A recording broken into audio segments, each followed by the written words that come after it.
So the first thing we're going to show today is we're going to simulate a kinked tubing and show you what you need to do to see if it's kinked and what this is going to look like. So to simulate it, I'm going to put my finger over the airflow, and you're going to notice that your leader ball is going to go down to 0 when you do that.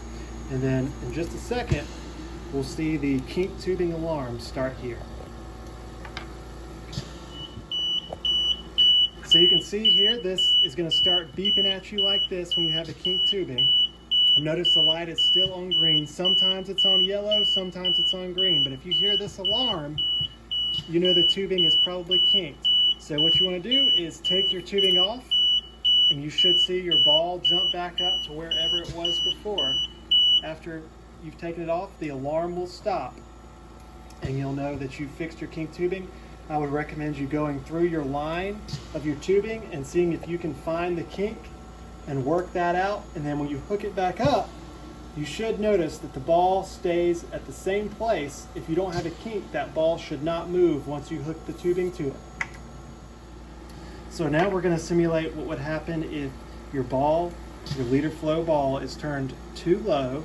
And this could happen for a bunch of reasons. If there's a kid playing with it, if you just accidentally keep messing with it and it goes low, we're just going to turn it until we can't turn it down anymore. You'll notice the ball is at the very bottom here. And we should hear an alarm start up anytime now. So like the kinked tubing alarm, you'll notice it's that fast beeping. Your light may still be on green, but if you hear this, again, unplug your tubing. If the ball doesn't move, you'll take your knob and just keep turning. It might take a bunch of turns until your ball starts to go back up, and you'll hear the beeping stop. And now we're going to simulate the opposite if you have your ball turned too high. So again, we're going to turn the ball up well above the 5. We'll just keep turning that. And again, you should hear an alarm start to go off soon, as the machine indicates that you've turned the machine up higher than it's supposed to go. And you'll notice here, if it's been turned too high for too long, the machine will go into red light and alarm, and the ball will sink back to the bottom. Let's turn the machine off. Turn it back on, and just turn your ball down. Keep turning down until you see your ball again, and it goes back to the number that you're supposed to be on. Once that happens, you should see everything go back to normal, and your machine should work properly.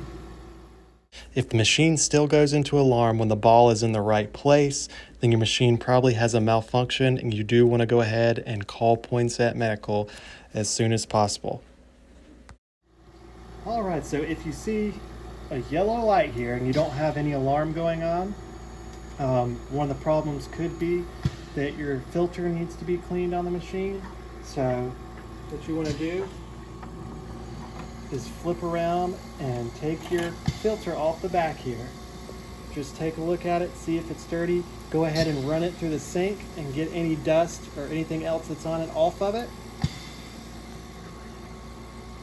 And then put it back in. Make sure you've dried it. And then when you flip it around, after a little while, if this is what was wrong with it, you should see this light go back to green.